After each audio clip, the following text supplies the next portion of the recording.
मनोरंजक कहानियां। एक बोरी गेहूं। प्रतापनगर एक बहुत ही संपन्न राज्य था। वहां के राजा बहुत ही प्रतापी थे और प्रजा का पूरा ख्याल रखते थे। राजा ने पूरे जीवन प्रजा की मन से सेवा की थी, लेकिन अब वह बूढ़े हो चले थे तो मन में बड़ी दुविधा थी कि उनके बाद राज्य को कौन चलाएगा। राजा साहब के 3 बेटे थे।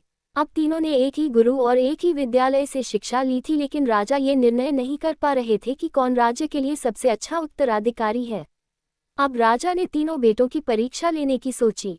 एक दिन राजा ने सुबह सुबह सभी पुत्रों को बुलाया और उन सबको एक एक बोरी गेहूं देते हुए कहा कि मैं और तुम्हारी माता तीर्थ यात्रा पर जा रहे हैं।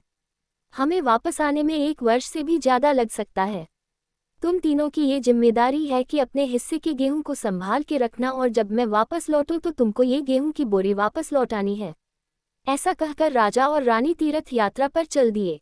सबसे बड़े बेटे से सोचा, ये गेहूं की बोरी पिताजी को वापस लौटानी है तो इसे मैं तिजोरी में बंद कर देता हूँ।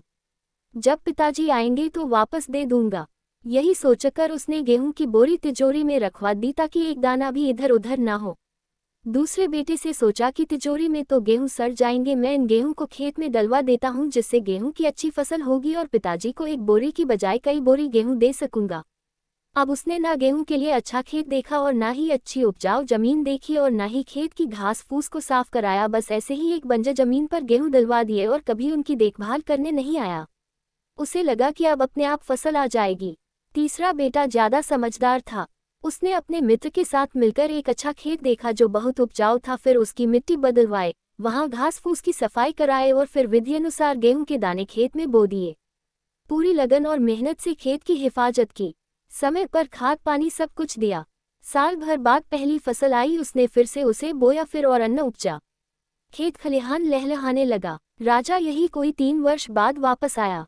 तीनों पुत्रों को देखकर बड़ी प्रसन्नता हुई, साथ ही मन में इच्छा थी ये जानने की कि बेटों ने गेहूं के साथ क्या किया। पहले पुत्र ने जैसे ही तिजोरी खोल के दिखाई, अंदर से बहुत बुरी बदबू आ रही थी। सब कुछ सड़कर राख हो चुका था। पिता ने कहा, ये अन्न है जिससे हम सबका जीवन चलता है और तुम इसकी देखभाल नहीं कर पाए, तुम क्या राज्य संभालोगे। अब दूसरा बेटा पिता को उस जगह पर ले गया जहां उसने गेहूं को डलवाया था। वहां जाकर देखा तो जंगल था, बड़ी बड़ी घास फूस खड़ी थी। गेहूं का तो नामो निशान ही नहीं था। राजा बहुत नाराज हुआ और उसे भी राज्य का उत्तराधिकारी बनाने से मना कर दिया। अब तीसरा पुत्र पिता को अपने खेतों पर ले गया। वाह, दूर से ही एक अलग खुशबू आ रही थी।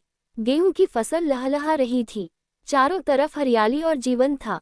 और उस खेत से 50 बोरी से भी ज्यादा गेहूं उत्पन्न हो चुका था और आज भी खेत में फिर से फसल खड़ी थी। राजा का मन देखकर बहुत प्रसन्न हुआ और राजा ने तीसरे बेटे को अपने राज्य का उत्तराधिकारी बनाने का निर्णय लिया। दोस्तों, उस राजा की तरह भगवान ने भी हमें कुछ गेहूं संभाल के रखने को दिए हैं। वो गेहूं है हमारा जीवन, जिसे हम बेकार के कामों में नष्ट कर देते हैं। ईश्वर ने जीवन दिया कि दुनिया का विकास करना, आपने ज्ञान को बढ़ाना और उसे बांटना। लेकिन हम अज्ञानी लोग इस जीवन को सड़ा देते हैं और अंत समय जब ईश्वर पूछता है कि जीवन में क्या किया, तो जवाब होता है शून्य, कुछ नहीं। अपने मन की जमीन को साफ करिए, उसमें जो घास फूस है वो हटाए, मन में जो ईर्ष्या, गुस्सा और व्यसनों को हटाइए और अच्छाई के बीच बोइए। फिर ईश्वर आपसे बेहद खुश होंगे।